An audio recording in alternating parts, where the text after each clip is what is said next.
We made it. We made it to the end of 2021, which means we all get to collectively look back at a year of accomplishments, mistakes, but most importantly, all the incredible games that we played. And for us here at GameSpot, that means the 10 best games of the year. So just please know that we put a lot of time and consideration into this list, and it is never easy to make. But without further ado, here are the 10 best games of the year, according to the very passionate people who love them so.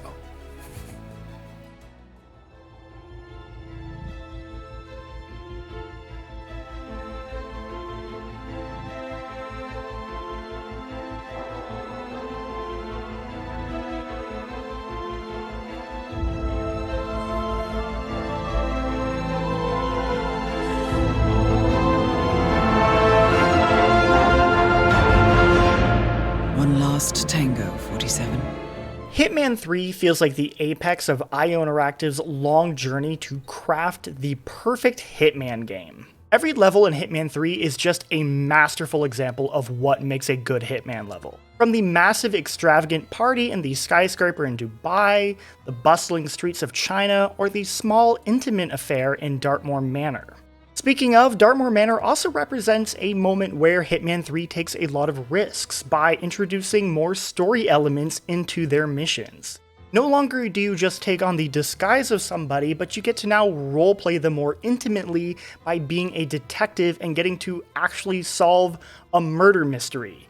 If last year you were to have told me that the best detective mystery game in 2021 is a Hitman level, I would have said, shut up, take my money, when can I play it? But the absolute best level in Hitman 3 is the Rave in Berlin. This is IO Interactive taking off the training wheels and asking you, the player, to take everything you've learned in your countless hours of Hitman and apply it to this one mission. You have no idea who your targets are or where they're located, but I think the fact that IO Interactive is forcing players to play this way for this mission is proof of just how damn good their level design is. You don't need the HUD, you don't need that information, you can follow all of the context clues in their world building, in their design, and you can accomplish your mission because just every Hitman level feels so expertly crafted and real and just, it's so masterful. On its own, Hitman 3 deserves to be on this list, but when you consider Hitman 3 as the third part in what is essentially one massive game that IO Interactive has built for the last 5 years, you realize just how truly impressive this whole experience has been. At the 2003 Oscars, The Lord of the Rings: Return of the King was nominated and won Best Picture. And really, that was the Academy recognizing that entire trilogy for its amazing accomplishment in film. And that's how I feel about Hitman 3. It's not just an amazing game in its own right, but it represents an amazing accomplishment for IO Interactive and the medium of video games. The Hitman World of Assassination trilogy I think will go down as one of the greatest video games ever made. And certainly one of the best games of 2021.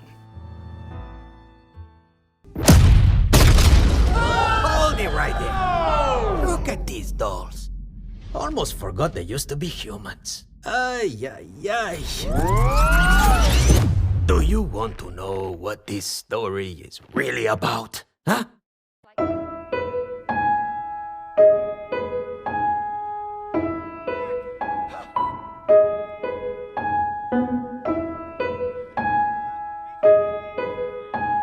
Playing It Takes Two is the most fun I have had playing a game all year, which is kind of weird because ultimately it's a game about a couple breaking up.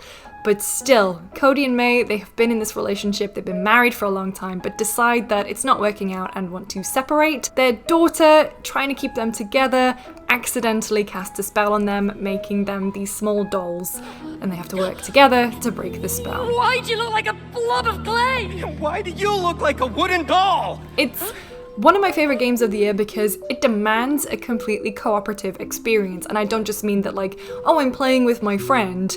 It means you are playing with your friend. You each have to work together and communicate so much in order to progress. It's wild. I don't think I've ever played a co-op game that encourages this much cooperation. You have to talk and communicate to progress on everything. Lion. Oh no, wait. Horse. Beaver. Beaver. It's a mouse. But what I think that does is it creates a really nice mirror to what's happening narratively. Cody and May are fighting, but they have to work together in order to get back to their daughter. Also, gameplay-wise, it does the Mario thing, which I found really, really effective. Each room, it's a completely different vibe. It offers different characters, different gameplay mechanics. But in terms of the Mario gameplay thing, what I mean is that it presents you with a new gameplay mechanic, and it starts you off very simple, and just when you feel like you've got the hang of it, the challenge increases and increases, and then by the end, you and the person you're playing with are just working in tandem. It's like you are one person and you get through these really difficult either, platforming or shooting or chase sequences together because you're talking it through and you get there and you feel that success. And it's done so well. And that is why It Takes Two is one of the best games of the year. Now, the next time that you blink, I'm gonna send you back.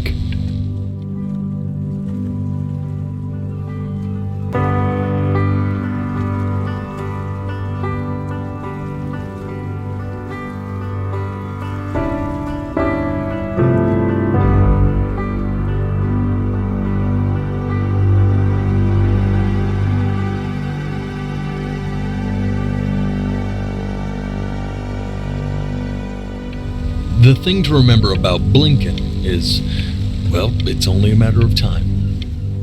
Before Your Eyes is one of the best games of 2021 for two reasons, really, and it's ultimately in the way that those two things come together so well that makes it really stand out. It tells a story that is universal. It tells a story of regret and of catharsis and of memories and false memories and self-image, and it hits on so many things, and it does it all in just 90 minutes, which is really remarkable to me. And it already does all that so well, and I can't even tell you the things it does later because I'm not here to spoil it. But in addition to all those narrative qualities it has, it also does all of those special things and those rare things through a lens that we've never seen before in games. So if you haven't heard of it, it's a game that you play by blinking. Literally, it tracks you on your webcam and you blink to advance time, and you live out the life experiences of a character named Benjamin. And from his earliest days of infancy to much later in life, you see things through his eyes, and when you blink, it skips time. And so sometimes you won't want to blink, and because you're cherishing a moment when you first got your pet cat, and you really want to dwell in that moment, but ultimately you have to blink, and off you go. And now you don't know how much longer into the future you're going. Sometimes it's a few seconds or minutes later, sometimes it's years later. But there's also those times that are uncomfortable, and you don't really want to sit there, and maybe you'll blink to get out of them quickly, or maybe sometimes the game subverts its own logic and it asks you to sit and soak in that moment. And even if you did blink, you can't move on yet, and you have to swallow that whole, and you have to grapple with it as if it's your memory. And to do either of those things, I think, would already be remarkable and would already be memorable to be one of the best games of 2021. But to do both of them and to do it in only 90 minutes is just, to me, like nothing has come close for me personally this year. It's just truly made it one of the best games of 2021.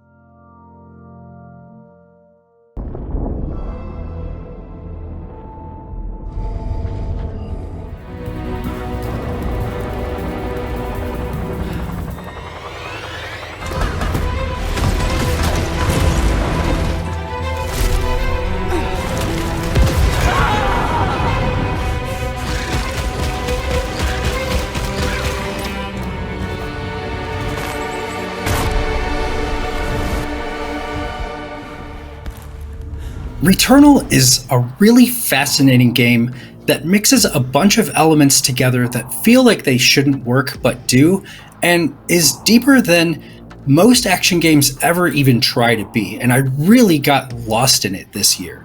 Returnal is Housemarque, a developer that is known for their bullet hell shooters, doing third-person action games with all the same bullet hell sensibilities, and somehow making it work in a way that doesn't make you want to tear your hair out, and yet is extremely difficult and really just exciting to play through. But the thing that I loved about Returnal wasn't fighting these weird aliens on this weird alien planet that weirdly kept shifting with these sort of roguelike elements where you just get lost in it, and every time you die and come back, it's a different place. What I really loved about Returnal was the fact that the main character is working through some weird stuff in her own mind. The story has strange elements of mythology, it's mixing in some metaphor, it's dealing with personal trauma. Returnal hit me with some of the coolest moments I had this year. It also expertly uses the whole time loop idea that was really, really popular this year to put you through a bunch of intense challenges, but for you to become a better player as you go. And mixing in those cool roguelike elements to give you better guns, to slowly provide you with a better arsenal that you still have to seek out in the world. It created this interesting mix of the bullet hell ideas that Housemarque is known for, the roguelike ideas that have been spreading out throughout the genre, and mixed together to make something that was challenging but not punishing. And that's why Returnal is one of the best games of 2021.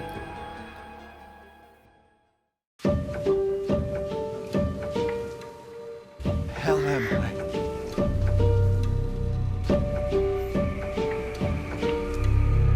Get ready.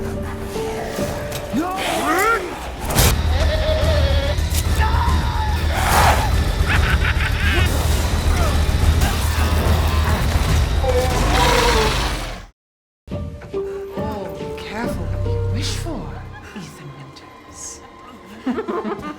Resident Evil Village is one of the games of the year because the game took some of the best elements of the Resident Evil franchise. That's Resident Evil 1 with its puzzle elements, Resident Evil 4 with some of its survival action elements, where merged that together, and the first-person horror of Resident Evil 7, and mixed those all together, taking the best elements of them, putting them on a silver platter, and just serving it up for us to eat into. The game is just fantastic at building up tension and horror when it wants to with its various lores, which is just another one of the elements that really stood out in Resident Evil Village, which are its 4 lords and the lore behind them. House Beneviento and Lady Dimitrescu specifically has some really nice, juicy lore behind them, and Beneviento with a nice tragic backstory, and Dimitrescu with a more vampire-esque one, but just reading into that and seeing the build-up and the puzzle piece of reading the item descriptions and lore come together really elevated the material, and I just love seeing that in a Resident Evil game. On top of that, we got to find out a little bit more about elements I don't want to spoil in case you haven't played the game, because you really should, but elements about the lore that really help explain some of the absolute weirdness and things that happened in Resident Evil 7 and the beginning of Village that have you scratching your head, and now all of that is explained and tied up in a nice little bow, so I really appreciate about Village. All of that together is why Resident Evil Village just stands out again as another fantastic entry in the Resident Evil franchise. What Resident Evil Village did was take elements of all of the previous games and then merge them together for a totally unique experience and way to play Resident Evil. There's a reason that this franchise has continued to stand the test of time and be one of the names, if not the name, in horror in video games, and Resident Evil Village just continues that. And that is why it is one of the best games of the year, and you should definitely check it out if you haven't. Go do it. This is where it all began. No, Raz. This is where it all ended. Dad, what are you doing here? Well, we're here to support you, son. We? We all make mistakes. Why are you taking so long?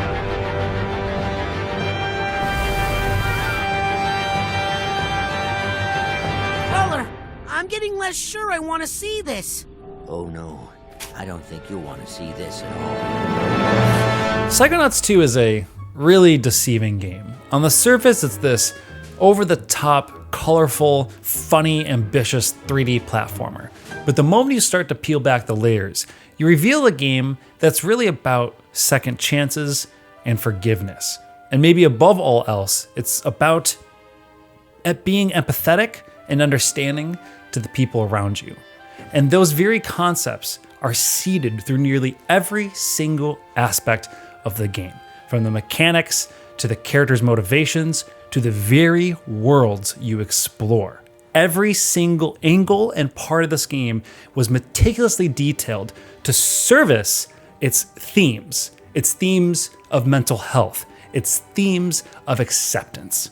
Psychonauts 2 takes all of these incredibly heavy concepts and packages them in such a way that is so effortless and approachable that it even takes you a moment to really digest exactly what it is that's going on in that game. Every single level is the mind of a person that you explore, and each single person, like you and me, battle with their own problems, whether that's PTSD, anxiety, imposter syndrome, it's all there. But the thing that makes Psychonauts 2 so brilliant in how it approaches these rather sensitive topics is when you go into these people's minds, instead of trying to solve their problems, instead of that kind of being the end goal, instead you walk away understanding that person and where they came from, and better having an empathetic idea of why they are the way they are.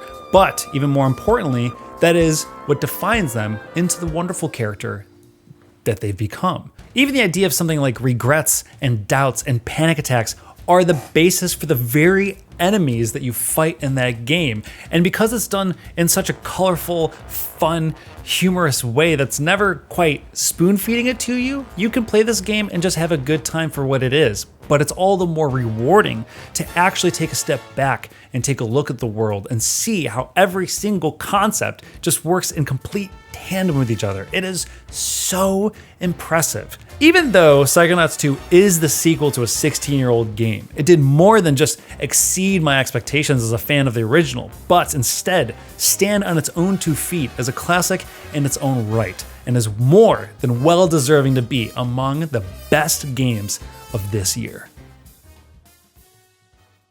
Okay, I'm gonna drop you now. Wait, no, wait! The killers always knew. I have just learned that Colt has betrayed us. This is death. The Isle of Blackreef experienced a cataclysmic event which tore the fabric of space and time. What kind of the world is this? I'm done playing this your way. It's the Colt show from now on. Colt, you're never, ever going to break the loop. Deathloop gives you plenty of reasons to love it, whether it's the strong characterization of Colt and Juliana, as well as the visionaries, the fascinating world of Blackreef, or the beautiful art design. But for me, the thing that really stood out is the incredibly intelligent design of the game as a whole. I love Arkane's games, especially the Dishonored franchise. Those first 2 games, as well as the DLC, are some of my favorite experiences of all time. And I play those games in a very specific way, as a ghost. In, out, no alerts, no dead bodies found, the pure stealth run. But because of that style, it meant I am not able to engage in every aspect of the game. There's certain weapons, abilities, and strategies that just aren't conducive to that playstyle, which means there's a strong sense of FOMO. I have to just be okay with not touching certain portions of those games. In Deathloop, however, that issue is addressed. From the very beginning, the trial and error nature of the world, which encourages you to poke and prod at it and figure out how the clockwork nature of it unfolds and find the opportune moments for yourself, encourages you to experiment. It asks you to pick up every weapon, find every ability, and use it and figure out how it works. Also, you can eventually put together that perfect run right at the end. And when I got to that run, it wasn't a high chaos run. I wasn't killing everyone. I had already done that. It was a pure stealth run. So when I finished the game, I felt like I had played every single facet of it. And at the same time, I was true to myself. And I think that intelligent design, which looks at one of my biggest problems with previous Arkane games and addresses it, is why I think Deathloop is one of the best games of 2021.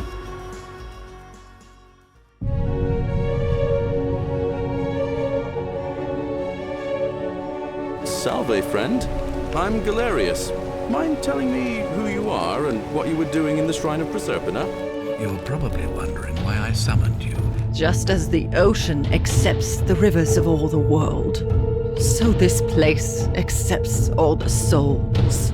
If even one person commits a sin here, every last one of us will die. Welcome to life under the golden rule. It's a ghastly thing, is it not? The many shall suffer for the sins of the one. Forgotten City for me was easily one of the most profound and revelatory experiences that I've had in gaming, not only this year, but I think in quite a long while. The whole concept of this game is you falling into the city where you learn that basically there's only one specific rule. If anyone commits a sin, any single person, everyone gets killed and turned to gold. Because you're from the future, you know that that is going to happen, and it's up to you to figure out why everyone's going to turn to gold. And so that starts this really fascinating mystery that just sets you off to just go and explore and get to know these brilliantly thought out and interesting characters that all feel really fleshed out, all feel very real. And yet at the same time, this game takes that like very personified story and basically just turns it into a philosophical argument, because the entire idea of this game is to make you ask questions of what is a sin? Who gets to define sins? And it starts to get you to ask questions that philosophy and philosophers have been asking for ages. And it's really just delving into that and making it philosophy feel pertinent and immediate in a way that I think few other games and stories really ever have done. And because it's a game, it allows you to invest in it and place yourself into it and have yourself ask those questions in such unique ways. But also because it is a time loop, you're also allowed to, within the narrative of the game, play around to test the boundaries of these rules. On top of that, the game's atmosphere and way that it evokes different themes and ideas are so incredibly intelligent. The way that this game investigates ideas of cultural appropriation, of how we sort of build upon other cultures in ways that is harmful, steal from other cultures, I think is something that speaks to a lot of issues today. And I think that this game just sort of makes that feel, again, very immediate by looking at how it happened in the past. And then the game just takes all of that and brings it to an ending that, for me, like goes to hit like a big home run and just knocks it out of the park and just ties everything together in a really awesome and satisfying and thoughtful conclusion. And so I think for all of that, it makes Forgotten City one of the best games of the year. The bounty for this mission does not seem appropriate. Risk clearly outweighs the reward.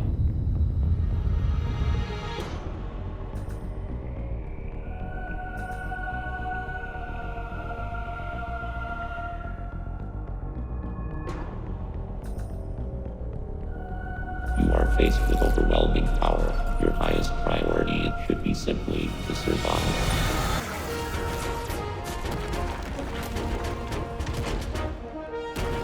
So Metroid, as a series, is one of the most, famous and renowned of all time, and that's for good reason. It basically invented a genre. It established a lot of the Metroidvania tropes that we see in basically all games and all genres now.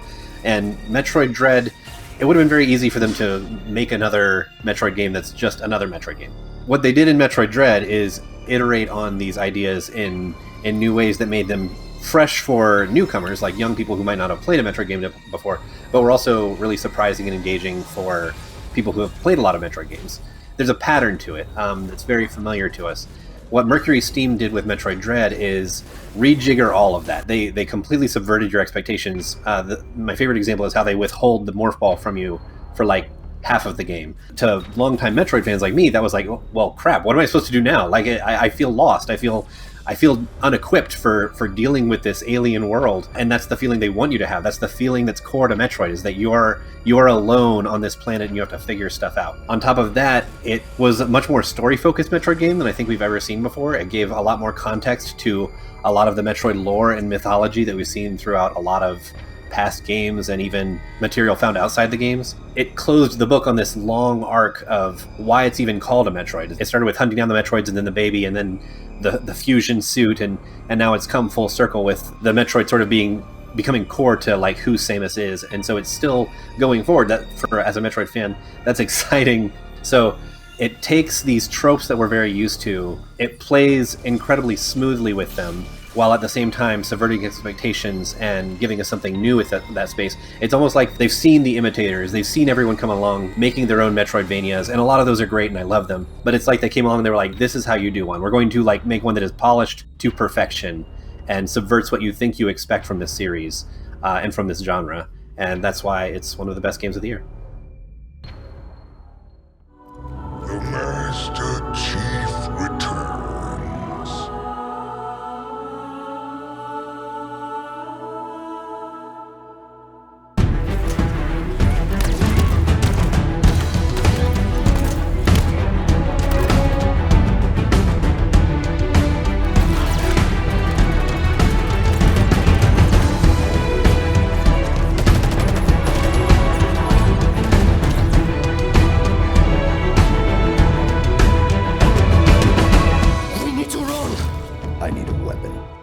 Halo Infinite is one of the best games of 2021 because it finally poses the question of who is Master Chief. Like, this is a guy who was kidnapped as a kid, turned into a super soldier, and has saved the galaxy numerous times and sounded badass while doing it with some truly impressive one-liners.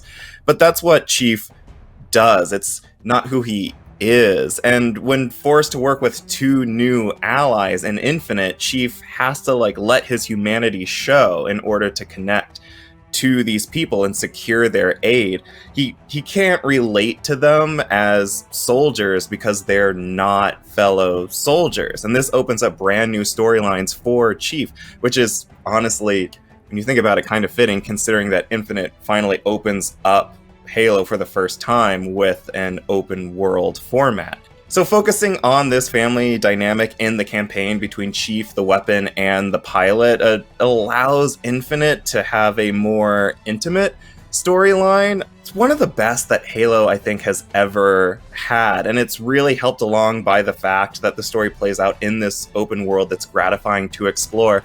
And that kind of ties into the fact that you have the grapple shot, this grappling hook that allows you to explore the world in this gratifying way with this phenomenal momentum that translates over to the multiplayer as well. And the multiplayer is just stupidly fun.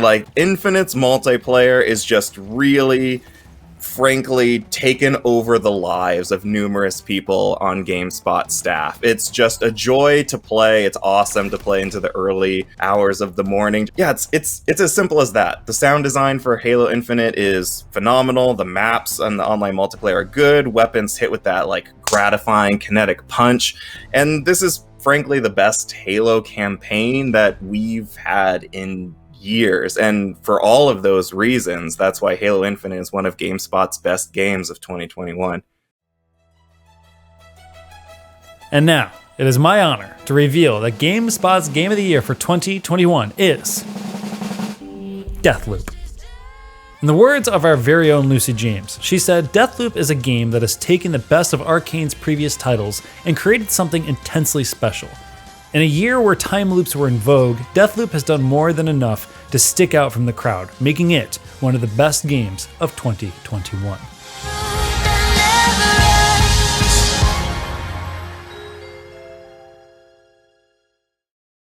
Now that that's all out of the way, I just want to take a second to reiterate how hard this is for us as a team at GameSpot to make this list. And whether or not your personal game of the year is here or not, just know that we all collectively show up together to enjoy and celebrate this incredible, wonderful medium.